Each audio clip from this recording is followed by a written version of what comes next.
بسم الله. بسم الله. النهارده طبعا انا معايا عمر، اتشرفت بيه طبعا. هو عايش في مينيسوتا هنا، فهسأل عمر النهارده شويه اسئله كده، ويا رب تكون الحلقه خفيفه عليكم كده، مش تقيله عليكم باذن الله يعني. وعمر حبيبي يعني، فبسم الله يا عمر، انت بقالك قد ايه في امريكا؟ اولا حبيبي يا عم حبيبي ميسو، يا عمر. انا اتشرفت بيك، ويعني اتشرفت ان اول واحد اشوفه هنا في امريكا واخرج معاه وكمان اصور معاه. يا رب حبيبي طبعا حبيبي الحلقة تكون كويسة والناس تحبها. حبيبي. اتشرفت بيك جدا. انا انا اللي اتشرفت هنا بيك والله حبيبي. بقالي في امريكا بقالي سنتين. بقالك سنتين؟ اه. جيت ازاي بقى؟ احكي لنا كده. جيت ان انا كانت هي دلوقتي مراتي. يعني انت جيت. جيت كنت خاطب وجيت اتجوزت هنا. اه. بس قعدت سنة في مصر. كانت خطيبتي نزلت مرتين، وبعدين قررنا ان احنا نقدم الورق للسفارة، وان احنا كده كده معانا صور تثبت ان احنا مخطوبين والكلام ده كله. وبعد كده السفارة قعدت سنة كمان. الكلام ده كان 2000 2020 2022 السفارة كلمتني. 2022 اه. يعني بعد سنتين. اه. انت هتعمل مقابلة وان انت تبقى موجود في السفارة في شهر 11. تمام وبتاع. ورحت. القنصل قابلني ما سألنيش. احكي لنا بقى المقابله بتاعت الكونسول، عشان في ناس كتير نفسها تعرف ايه اللي بيحصل مع الكونسول في تمام. المقابله. بص يا عم ميسو، هي المقابلة سهلة جدا، بس هم بيحبوا الناس تحترم ذكائهم زي ما هم بيحترموا ذكائك. صح. صح.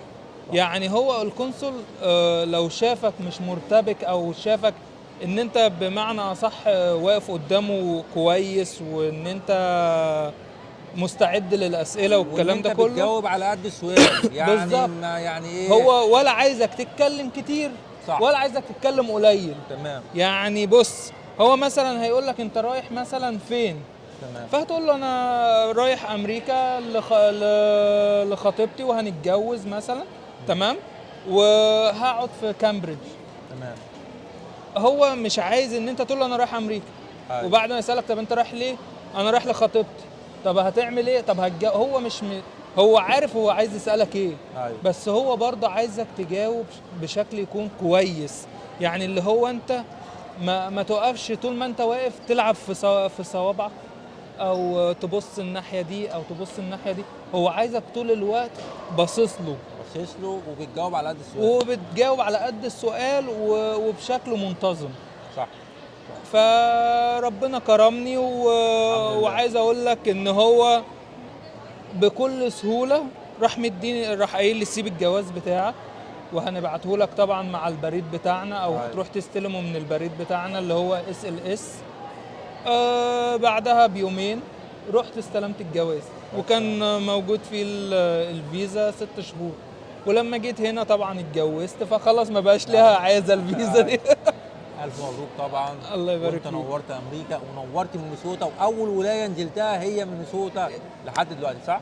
هي اول ولايه. انا كنت مراتي كانت فاكره ان انا عايزين نروح نقعد في نيويورك يعني وكده. أه. اه. بجد؟ بس يعني كنت انا هتروحوا نيويورك؟ نيويورك. بس انا الصراحه لما جيت سالت، وبعدين كنا هناخد استوديو أه. والكلام كان فيه في 2200. في 2200.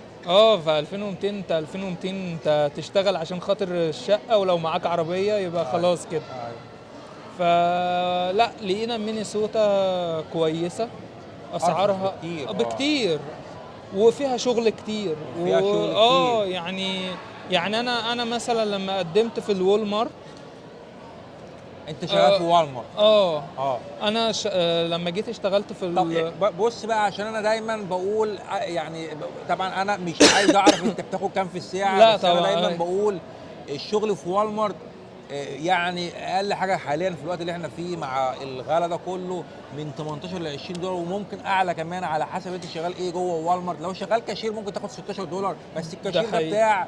بتاع الناس اللي مش عايزه اللي هو مش تشتغل. عايزه تشتغل، اللي هو مش عايزه واقف. تشتغل، بالظبط. صح ولا مش صح؟ انت كده مش عايز تعمل حاجه، انت كده عايز تقف واللي يجي لك بس هو انت كده. ايوه، فانت ده كده حقيقي. بتاع بس الليزي بيبل.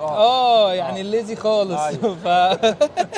انا عايز اقول لك على حاجه برضه يا عم ميس، ان حتى الكاشير له ان هو يقدر يتكلم في المرتب بتاعه. يعني هنفترض مثلا زي ما انت قلت $16، انت تقدر تقعد مع المدير بتاعك او عامه اللي هيعمل معاك الانترفيو، وتقدر تقول له مثلا لا انا ال $16 دول مثلا قليلين، فانا عندي عيله، انا عندي مثلا كذا، فبيقول لك طب انت محتاج ايه؟ فبتقول له طبعا انا مثلا ممكن ابقى محتاج 18. على فكره الراجل ده شغال في والمارت. يعني انا بجيب لكم بقى من الواقع يعني. ايوه. فانت بقى ممكن تقول له انا مثلا عامل حسابي على $18 في الساعه، صدقني بيوافق. يعني هنا انا لما جيت قابلت الناس او المدير بتاعي لما جيت اتكلم، لا احنا مش هنتكلم في فلوس، مش هنتكلم في فلوس، ما احنا مش هنتكلم في فلوس. احنا هنتكلم في اني لما جيت اعمل المقابله بتاعتي، لما جه قال لي كذا قلت له لا انا يعني عايز اعلى شويه، فلقيت الناس متقبله، المدير مش اتنشن، لا بياخد الكلام ويعني بيحترمك. طب الساعه بتبدا بكام في والمارت؟ في والمارت الساعة بتبدأ معاك من 16 لحد 24. لحد 24، من 16 لحد 24. 16 دي بتاعت الكاشير يا جماعة اللي هم مش بيعملوا حاجة. مش بيعملوا حاجة. بص هقول لك على كده. هو الكاشير ده كمان في حاجة انت مش فاهمها، ده في ناس بتغير البوزيشن بتاعها جوه المكان. ازاي بقى؟ يعني انت مثلا كاشير النهارده، هو بكره عايزك تبقى واقف قدام الماشين اللي هم بيحاسبوا للناس، بتحاسب لنفسها. انت واقف ما بتعملش حاجه، انت كل اللي واقف بس بتعمل كده وملاحظ الناس عشان لو حد ايه يعني لو حد سلد حاجه طلع بحاجه، لا انت واقف تقول له هو انت ده حسبت عليه. فما يعني ما لهاش اي حاجه، ما لهاش اي حاجه. وغير ان هي ما بتبقاش محتاجه لغه. طب مش محتاجه لغه يعني والمارت مش محتاج لغه يا جماعه. للناس اللي بتسال على اللغه، ومش والمارت بس، ده في تارجت مش محتاج لغه، في امازون مش محتاج لغه، فيعني دي كلها شركات ومفتوحه للناس تشتغل. الناس اللي بتتكلم عن اللغه يا جماعه، احنا هنا ما جيناش مولودين اجانب، احنا هنا لسه بنتعلم ولسه بنشوف ولسه بنقابل. بس بردك اللغه بردك بتنفع بردك لما يبقى معاك لغه بتبقى احسن طبعا اكيد يعني. بس احنا بنتكلم يعني لو انت جاي مثلا واللغه عندك تعبانه ما تخافش من حاجه، هتلاقي شغل في كل حته ان شاء الله.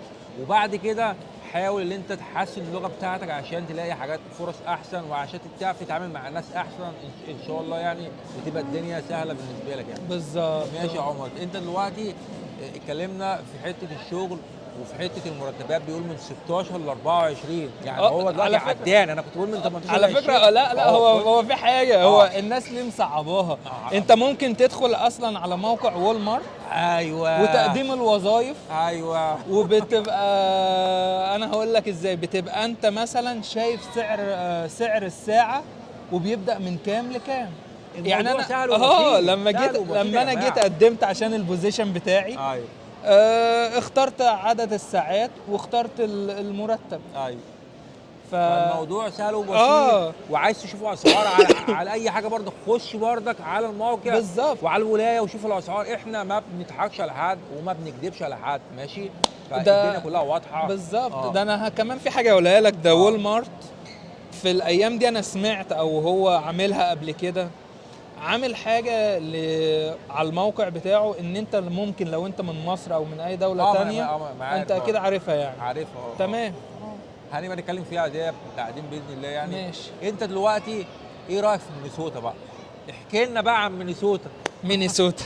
ثانيه واحده عشان البرد بس. هي طبعا ولايه ثلج يا جماعه، بس عمر حظه حلو لحد دلوقتي ما شفتش برد، ما شافش البرد لسه بتاع مينيسوتا. اخر سنتين يعتبر ما فيش عندنا برد، لكن مينيسوتا من الولايات البرد جدا جدا جدا. وهنشوف بقى السنه دي بقى الشتاء ده. لسه الشتاء السنه دي احنا ما نعرفش. مينيسوتا ولايه جميله هاديه، جميله جدا. هاديه. بتحس فيها ان انت تقدر تعمل اي حاجه، زائد ان انت للناس طبعا اللي بتحب الطبيعه والكلام ده كله، الطبيعة طبيعة هنا مش هتلاقيها في ولاية تانية. جبارة آه، جبارة يعني جبارة. 12,000، بص 10,000 بحيرة على حصل. الورق، لكن في الحقيقة أكتر من 12,000 بحيرة، يعني تحفة. انا عايز اقول لك على حاجة، ان اه انا اول الشارع عندنا 3 بحيرات. ما أنا في كل حتة اه في كل يعني حتة. يعني في بحيرة صغيرة كده على اول أيوه الشارع، وتمشي شوية في بحيرة تانية على ايدك أيوه يمين، وبعدين بقى ايه لما تمشي بالعربية شوية فتروح داخل يعني. أيوه عارف انت اللي هو ايه، في بحيرة بقى كبيرة، دي اللي هو الناس لما بتروح تصطاد والكلام ده. طبعا. الطبيعة بتاعتها جميلة لا جدا. الطبيعة وكمان جميلة. احنا قاعدين فين كمان؟ في مول اوف امريكا. اللي هو اكبر مول مول في امريكا كلها، اللي احنا فيه دلوقتي ده اكبر مول في ال 50 ولايه قاعدين فيه دلوقتي، اللي هو مول اوف امريكا يعني. الناس اصلا بتنزل من المطار على المول. فهو يعني ده حكايه يا جماعه، ده اه ما ينفعش يخلص مثلا في يوم او اتنين، ده محتاج له مثلا اسبوع عشان نعرف نصوره كله. على فكرة يا جماعة ده في مش سمك قرش والله العظيم تحت يعني الارض. والله. اه والله يا جماعة مش بيبالغ، فعلا اه في سمك قرش تحت اه الارض. فيعني بيدفع له تيكت وبتاع بيدفع له عشان تيكت بقى، مش عشان فاكر كان ب 40 دولار اخر مره لما اه جيت، كان اه والله كان ب 40 دولار، تنزل بقى تشوف بقى سمك القرش بقى والاسماك وكل حاجه بقى. ايوه لا انا ماليش دعوه بالسمك القرش، انت ايوه ممكن تروح انت يا عم ميسو انت وسمك القرش، ادي يا عم ادي يا ميس. عم ميسو انت بقى بتدي منك ايوه ليه تبقى رايح جاي. ايوه اه لا انا بالنسبه لي ما بحبش الكائنات ما البحريه. بحبش المناطق البحريه. يعني انا اصلا ما بحبش السمك ايوه لا والله اصلا. ما بتاكلش سمك. لا لا لا انا بقى عكسك بقى، يعني انا احب سمك جدا يعني. لا انا ما بحبش السمك. احب انا السمك بقى جدا. ممكن ازقز يعني ايه اه اضرب جمبري. جمبري لايه كده، اه جمبري اديها الجمبري جنب ده. ده الجمبري. الجمبري هنا بسعر ايه؟ وبعدين يعني معلش يا عم ميسو، اهل اسكندريه الصراحه. انت انا بحب اسكندريه اسكندريه عشان خاطر عروسة البحر. اه مم. لا لا لا عندهم شويه جمبري رهيب. اه مش فا اسكندريه مش جميله فا مش في اي مكان الصراحه. الجمبري بتاعهم جامد الصراحه يعني. ده حقيقي. بس هل انت بقى بتفكر بقى، انت بقالك سنتين هنا، هل يعني في خلال السنتين دول نزلت مصر ولا لا؟ بص هو احسن حاجه، ودي نصيحه حد قالها لي يعني اه راجل محترم، قال لي ان انت ما تنزلش غير بعد السيتيزن شيب. احسن حاجه يعني لما تاخد يعني الجنسيه لما انزل اخد بقى يعني. الجنسيه اه فيعني انا بفكر في نصيحته. اه انا بس كنت عايز انزل مصر عشان خاطر ايه يعني والدتي اه ربنا يا رب يخليها لك ان شاء الله الله. يخليك يا عم ان شاء الله ميسو. تشوف الفيديو ده وتدعي لنا كده دعوه تدعي حلوه لنا كده باذن يا الله. حاجه، اول باذن ما الله يا تشوف حاج. يا بلال اول ما تشوف الفيديو وريه لماما وتدعي لعم ميسو. حبيبي حبيبي فانا والله مبسوط جدا ان انا فعلا معاك والله يا عم وانا ميسو، والله كلام من انت القلب للقلب. شغلك محترم وابن ناس وحبيبي ومتربي حبيبي يا عم وان ميسو. شاء الله ربنا يكرمك باذن الله وهل انت بقى بتفكر بقى تتعلم صنعه مثلا؟ انا الصراحه عايز اتعلم صنعه، ودي نصيحتي لاي حد جاي. يعني الله. نصيحتي لاي حد جاي انه يتعلم صنعه احسن من الشهاده، وده اللي انا شفته هنا. هو يعني هو انا هو هو بص، هو في بعض الشهادات في حته تانية، ما هو ده بقى انما اه بقيه الشهادات مع الصنعه احسن. لا الصنعه انت بقى دكتور ماشي، دكتور مهندسين مهندسين دول في ماشي حته ثانيه، يعني انما الشهاده دي والمحامين برضو. والمحامين برضك بس برضو خلي بالك يا عم ميسو، اللي انا شفته هنا ان انت حتى لما بتيجي بالشهاده بتاعتك المصريه حتى لو انت دكتور ما لازم بتعمل لازم معادله. معادله. انا اعرف دكتور والله العظيم اعرفه يعني شخصيا، يعني شغال في امن والله، لان محتاج يعمل معادله وهو كبير في السن فما فيش عنده وقت ما والله والله ده اللي انا والله شغال بتكلم امن. فيه. فربنا يكرمه طبعا و... ويوفقه باذن الله. وزاد ان انا اقول لك على حاجه، ان هنا امريكا بتخلي البنت زيها زي الراجل. يعني انا كنت انا هقول لك على حاجه، انا كنت شغال امبارح وكان في واحده في جوه الوول مارت وبتنقي مثلا ادوات خياطه وبتاع، ولبسها عايز اقول لك عليه كله بويا. ايوه هي شغاله بتدهن ما وبتاع. عادي هنا. انا عندي في الشغل الميكانيكيه وبتاعه اللحام وكل حاجه والله، اصلا يعني هنا انا عندي البنت زي الولد بالظبط يعني. عندي ناس بتسال بتقول طب والبنت ايه شغلها؟ يعني انا لو جيت ايه هشتغل ايه؟ يا جماعه تشتغلوا اي حاجه. اي حاجه يا جماعه. هنا مفيش يعني هنا مفيش البنت هنا زيها زي الراجل بتشتغل كل حاجه. صح انا عايز اقول لك بنت معايا او بنات معايا والله بيجيبوا الجاك تمام وينقلوا باليتات من بالت من هنا لهنا ومفيش واحده تقول لك ساعد، يعني مفيش واحده تقول لك اصل انا ساعدني مش قادره. مفيش، لا لا لا. هنا البنت الامريكيه تحس انها راجل. يعني والله بجد هي راجل في الشغل. هي راجل في الشغل الصراحه يعني. فيعني دي برضك نصيحه برضك للبنات العرب، يعني ان شاء الله لما يجوا هنا برضك بصي لو عايزه تتعلمي صنعه برضك اتعلمي صنعه عادي. بالظبط عادي. هنا البنت زي الولد بالظبط، اتعلمي واكسبي فلوس اكتر واكتر واكتر، وربنا يكرم الجميع ان شاء الله ويوفق الجميع ان شاء الله. وانا اتشرفت بيك يا عمر بجد يعني. حبيبي يا عم محترم، حبيبي يا عم ان شاء الله ربنا يكرمك اكتر واكتر باذن الله. وسلامات للحاجه وللحاج بقى عشان الحاج ما يزعلش. وللحاج طبعا ابو عمر حبيب قلبي. اسمه ايه؟ الحاج علي. الحاج علي حبيبي يا حاج علي. ادي يا عم ميس. ادي يا عم ميس. حبيبي يا عمر. حبيبي يا عم ميس. وان شاء الله هنعمل برضك لقاء ثاني مع عمر وتالت عادي. عمر خلاص ساكن في الولايه اللي انا فيها، فان شاء الله يا باشا كتير معانا ان شاء الله باذن الله يعني. انا تحت امرك يا عم ميس. ويعني العربيه بتقرب المسافات. ايوه هنا العربيه هنا كل حاجه الصراحه يعني. فالعربيه كل حاجه. قول لي بقى على اسعار البنزين ايه رايك؟ عادي. انا ريحت نفسي، انا كهرباء. انت كهرباء هو انا ريحت نفسي. انا $11 يا عم. انا $11 بيظبطوا لي الدنيا. انا تسلا. لا ماليش انا في الكهرباء الصراحه يعني. انا عايز اقول لك على حاجه. الكهرباء ميزتها حاجه. الكهرباء ميزتها ان هي ما بتروحش للميكانيكي كتير. انا فاهم بس مشكلتها في حاجه. انا المشكله دي خايف منها لان احنا في ولايه تلج بجد يعني، فيها اوقات كتير ممكن الله اعلم اللي هيحصل. بس يعني انا شايف البنزين احسن، وخصوصا في ولايه مينيسوتا، في الولايات اللي هي فيها تلج شديد جدا زي مينيسوتا كده. الله اعلم. هو انت فكرتني بمراتي اللي هي بتحب الحاجات العاليه. ايوه تقول لي هي دي ولايتنا. ايوه انا بالنسبه لي يعني انا مثلا كنا ساعه ما رحنا نجيب يعني التسلا دي كنت دايما ببص على الحاجه اللي هي القريبه من الارض. لو انت عارف ايه الشكل. فهي قالت لي انت هتندم ان انت يوم ما الدنيا يعني يوم ما هتبقى في تلج انت مش هتمشي بيها، تاخد بقى من البيت للشغل مشي. اتمشاها احسن. فانا دي برضو دي حاجه نصيحه انا هاخد بيها يعني. ان انا ان شاء الله اغير وابقى اتابع اسعار البنزين معاك. لا عادي. خلي عندك الكهرباء حلوه جدا برضه. الكهرباء جميله. لكن انا بتكلم في الشتاء في التلج وكده. افرض حصل حاجه الطريق وقف وانت ده حقيقي العربيه بتاعتك موجوده في التلج وانت جواها. ده حقيقي. عربيات الكهرباء انا شايف، وفي ناس كتير امريكان برضك نفس الكلام بيقولوا ان البنزين احسن في وقت الشتاء والبنزين احسن. بس انا الصيف الصراحه كانت العربيه جميله. وبعدين بقى هي حلوه كهرباء يعني. وكمان طلقه بالظبط. وبعدين بقى انت عارف لما بتيجي تدوس كده حبه حلوين بتروح بقى واخده روحك معاها. لا حلوه الصراحه. لا جميله. فيا رب نكون خفاف عليكم ومش تقال، وبنحبكم جدا جدا جدا. ويا رب يكرم الجميع باذن الله ويوفق الجميع. واللي قدم على الهجره العشوائيه ان شاء الله يجي امريكا، وامريكا للجميع. امريكا للجميع. ومحدش بياخد رزق حد.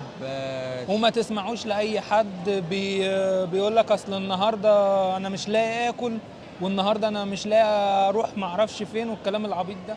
مفيش الكلام ده يا عم ميسو. والله الكلام ده هتعملوا فلوس ان شاء الله، هتلاقي تاكل. يا عم سيبك من انك تعمل فلوس، بس هتعرف تعيش عيشه حلوه ولا لا؟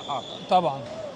انت اهو بقالك سنتين وبسم الله ما شاء الله راكب تسلا. الحمد لله. مش قسط بس راكبها ولا لا؟ هي بص هو كل حاجه قسط هنا. هو ده الاغنياء هنا بيشتروا قسط.